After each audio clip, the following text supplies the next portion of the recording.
My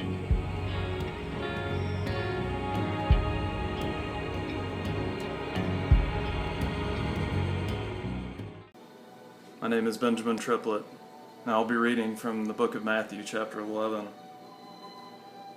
At that time, Jesus said, "I praise you, Father, Lord of heaven and earth, because you have hidden these things from the wise and learned and revealed them to little children. Yes, Father, for this was your good pleasure. All things have been committed to me by my Father. No one knows the Son except the Father, and no one knows the Father except the Son, and those to whom the Son chooses to reveal him. Come to me, all you who are weary and burdened, and I will give you rest. Take my yoke upon you and learn from me, for I am gentle and humble in heart, and you will find rest for your souls.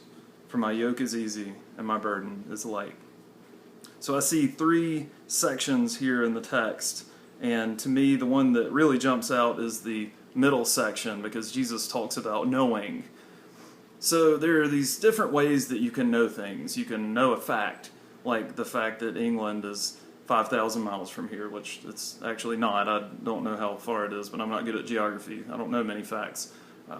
You can know an idea that a triangle has three sides. You can know cause and effect, like if I were to stick my hand in this fire back here, that I could burn myself. You can know an emotion. There's an emotional knowing.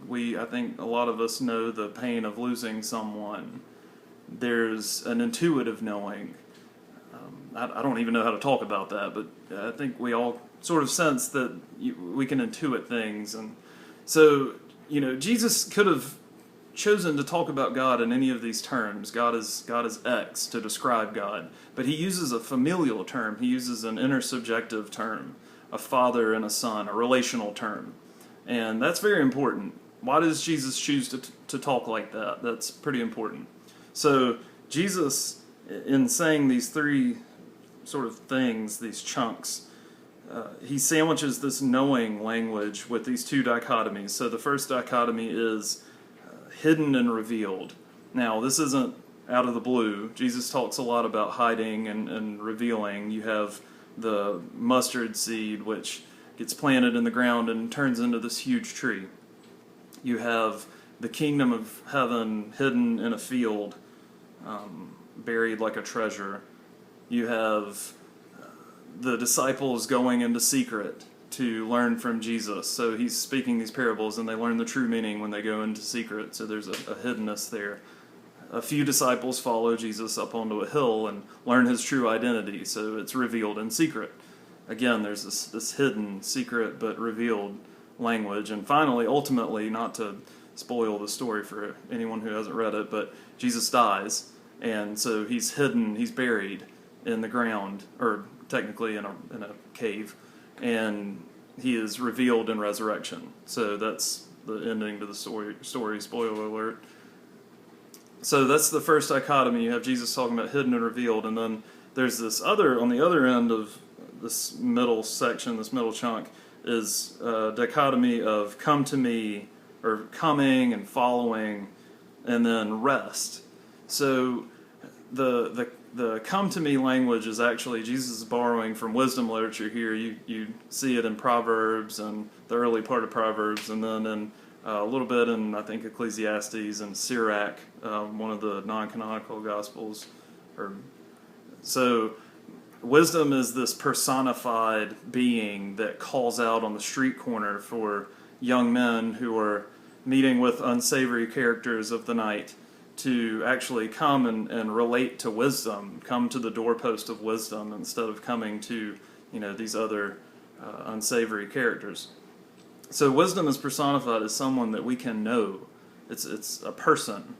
And Jesus is using this sort of relational language. Again, Jesus uses the language of yoke, not like an egg yolk, but the yoke, like a piece of wood that would put two cows together, I guess, or donkeys, or whatever you want to ride, camels, I guess.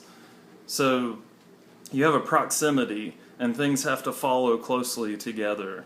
And I know that there is also some sort of language with, yoke being type of, it's a teaching that you yoke to yourself, a part of the Torah, but it is a very, there's proximity there. There are things being tied together, so that's something to pay attention to. So I have a couple of questions. When Jesus says that God hides, is hiding from the wise, who are the wise? And reveals to the children, who are the children there? You know, are only children going to get to know what Jesus is up to? Also, can you follow and be at rest at the same time? That doesn't quite make sense to me. I haven't figured that out yet. How do you follow? How do you move and be at rest at the same time? You know, how do you come to Jesus and be at rest? And finally, what does it mean to know a person? How would you describe that? Like, think of someone that you feel like you know really well. What does it describe that state of knowing? You know, is it different than a fact? Is it different than knowing a fact? Is it different than knowing things about a person? Can we even put words around it? And so we can all chew on that, talk about those sorts of things, and I'll see you when I see you.